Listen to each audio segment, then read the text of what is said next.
I was just in my office, and the girl up front says, somebody here wants to have some financial statement prepared. And so I said, well, fine, bring her back or I'll come up and meet her.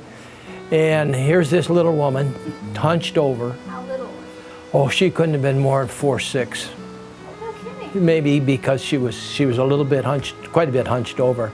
I said, well, what kind of income do you have? And she said, well, I really don't have any income, And I said, well, how about Social Security? And she says, no, I don't get Social Security. She says, I've never worked in my life. She would get grants, and some grants were decent money. I don't remember how much, but they, maybe even, a couple $1,000s. I found her house after a little bit of work because it's kind of, you wouldn't see it from 510. It was behind or in the middle of trees and groves and whatever. She was so enjoyable. She appreciated things so well. Probably 75, 76 is when I met her. She was just unique, I'd say, just unique. There's nobody else that I've ever run into like her, that's for sure.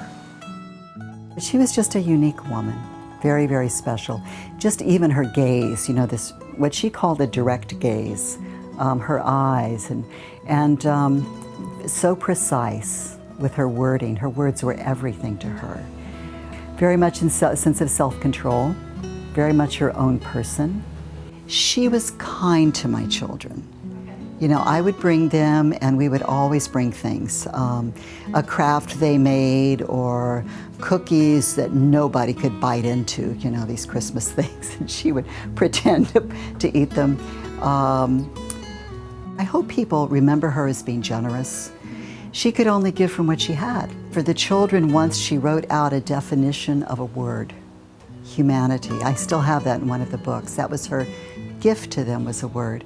And she humored my children. My son wrote a poem. It was a 6-year-old's poem, but she put it on a refrigerator, She spoke very precisely, but mostly was her eyes. She had piercing blue eyes that just, in my case, riveted my attention. She was an ardent environmentalist, and I know she met with all the local environmentalists, and they worked on projects together and things like that. So she did a lot of letter writing. In fact, I laugh at sometimes because when I'd write her a letter, sometimes she would send it back to me with it corrected and edited. Oh, gee. So, which I got a chuckle out of. But yeah, and she had a lot of literary friends and people in England and Ireland, and a professor in New York that she corresponded with regularly. In fact, they are the ones that comprised her literary management board that managed her literary affairs for the 20 years after her death. She's very precise, like I said, her correcting my letters and things of that nature. And that's the way she was, at least in my experience.